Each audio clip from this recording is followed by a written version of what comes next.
Yo, ladies and gentlemen, welcome back to the channel. Now, today we have finally got the Tico talks for January 2025.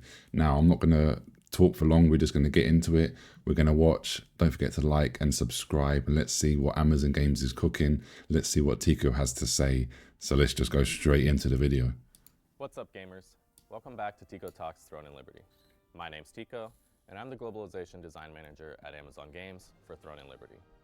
Yes, It's been sir. a while since our last chat, and I hope all of you had a chance to get some rest over the holidays and enjoy some Throne and Liberty. I might have played a little too much, but hey, when you get a break from work, it's hard to resist. At least he plays the I wanna game. start by At least he thanking plays all the of you game, for your guys. patience during that holiday period. I know how eager you are to hear from us about many topics, and today we're going to address some of them. This is a very make or break video for a lot of I want to waste players. no time and start with what's top of mind for many of you: server consolidation. Server merges. Yes, they're coming. And I want to be completely transparent about what this means for our community. Our goal with server consolidations is twofold. First, it's to ensure we maintain the competitive landscape within servers. Okay. Second, we want to widen the pool of people that can play together on each server. The approach to server consolidations will be a multi-step process that includes merging Auction houses, early access and launch, offering a free server transfer period, which includes removing the restriction of transfers between early access and launch servers. And then finally, the consolidation of existing servers. I want to emphasize here that any servers impacted will be consolidated into new servers, rather than merging one server into another already existing server. Yeah, which is what they done in Korea. You probably have many questions about what happens during consolidation, which servers will be affected, and plenty more. So to address this properly, we'll be releasing a comprehensive article later this week that will outline all the details, steps we're taking, and planned dates. So basically, we're not going to know the dates until we read the article later this week. Well, all of us at AGS and NCSoft have been focused on making fundamental improvements to Throne and Liberty. For Talandre's launch, yes, when. I want to share some of those details now. First, let's talk about combat improvements, which is something I've mentioned before, but can now share more specifically. This is important, guys. This is very important. Changes to our combat mechanics with the focus on improving fluidity and intuitive feel. Yes, targeting also is trash. Here are some of our planned changes. Players will now maintain their regular movement speed while attacking. We're eliminating the functionality that forces your character to face your target. Yes, this is huge. And introducing line of sight requirements to attack players and monsters. Okay, that's good. That's good. Very good. Controls will now be consistent both in and out of combat. Did anyone say backpedal? We're increasing okay. and changing from camera-based to character-based. To character-based relative movement. Additionally, we're making core changes to our targeting system. So you can expect targeting to feel more natural and intuitive when tab targeting. Holy shit.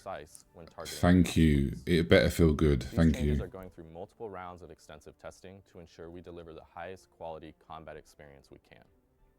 We're targeting for all of these combat changes to arrive with Talandre. Okay, so we're getting combat changes with Talandre. One of Throne and Liberty's core elements is epic scale open world PvP. While this vision has worked well with our castle sieges, and our PvP community is having a blast there, we've noticed something interesting, and that's the incredibly positive reception to our guild versus guild content. That's also coupled with concerns about how alliances and mega alliances are continuing to impact the overall PvP experience. Yep, mass zerging. So, in an effort to lean into guild versus guild content and make their distribution of rewards more fair, we will be making major changes to how field bosses work.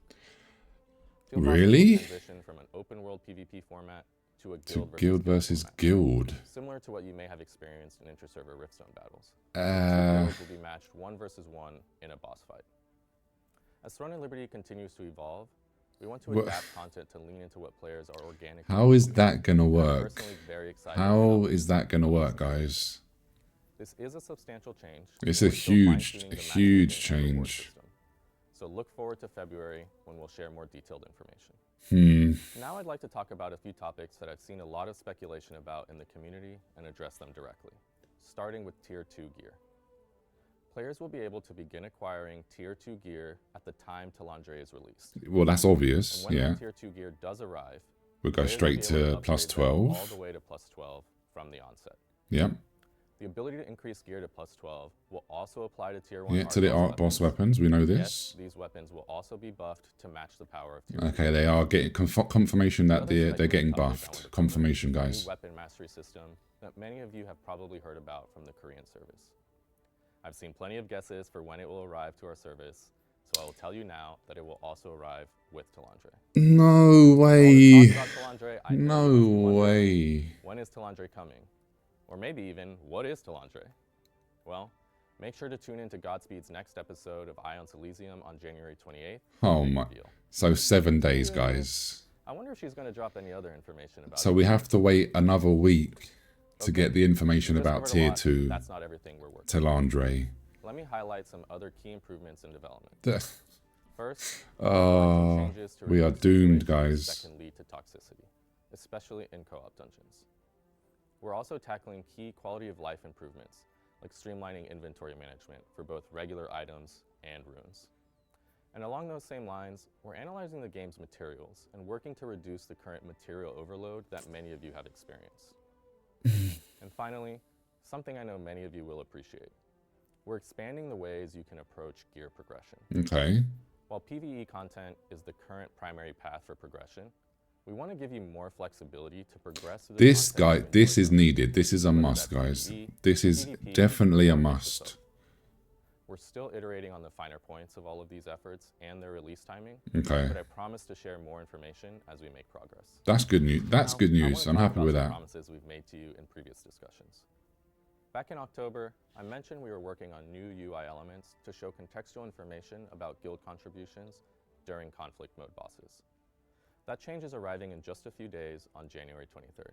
Oh, okay, that's For our good. console players, in November I promised mouse and keyboard support, and we are now targeting to deliver this feature on February 6th. In my recent holiday letter in December, I acknowledged your feedback about daily activities feeling overwhelming. Let me share some initial steps we're taking to address this. Starting January 23rd, you'll be able to open normal end-of-dungeon chests even when doing dimensional trials. Oh, Then, okay. on February 13th, we're adding the ability to open multiple chests within a single dungeon run. This change will be initially applied to one-star dungeons. We had that in Korea. They had the Still double working on chests. improvements They had and many constructs events for like Abyss that. Dungeons. For Abyss Dungeons specifically, our focus is less on reducing time spent inside of the dungeons and more on improving the fun factor of the dungeons themselves. Fair enough, fair enough. On January 23rd, we're adding nighttime chests to Shadowed Crypt for our PvP players to complete. Okay, I'm okay. expecting we'll be able to share more details next month. So we're going to have about more of chests the in changes Shadow made to Crypt Abyss as well as Dungeons that chests, impact obviously, all on of our players. Saradoma Island, Let's basically. jump over to Castle Siege timing.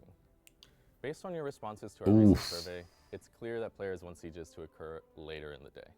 How late? With our upcoming maintenance this week, a new Castle Siege start 8 time of 8 p.m. p.m. is reflected in the in-game schedule.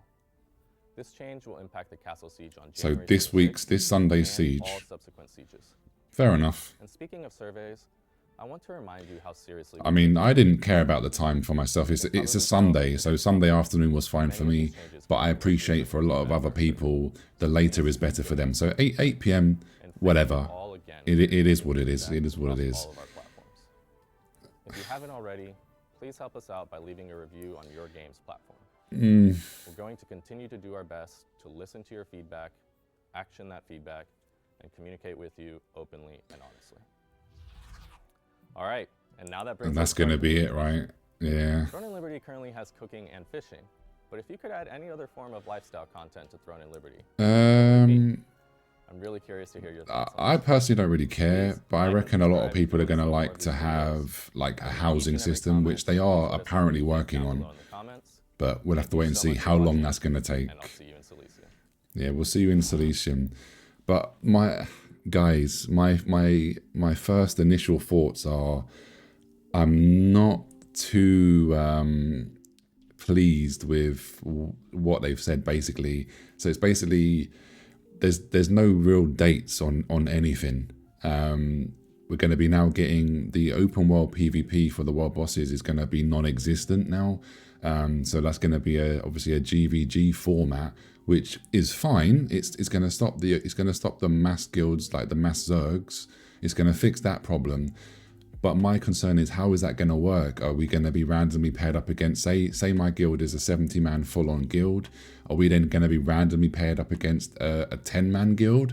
Is it going to be based purely solely on gear rankings? Like, how are they going to do this? And is it going to be server based, or is it going to be inter-server like we do get with the Rifts and Boonstones? We we get inter-server wars. Is it going to be just based on your server? And again, unfortunately, so we're not even going to be getting the mastery rework system. We're not getting that until Talandre. And then now in this video, Tico is saying that basically we're not even going to get the date of Talandre and tier 2 until we have to wait another whole week for another video. So it's an announcement within an announcement. Like, I don't really understand that. I don't get why we can't get the mastery rework now.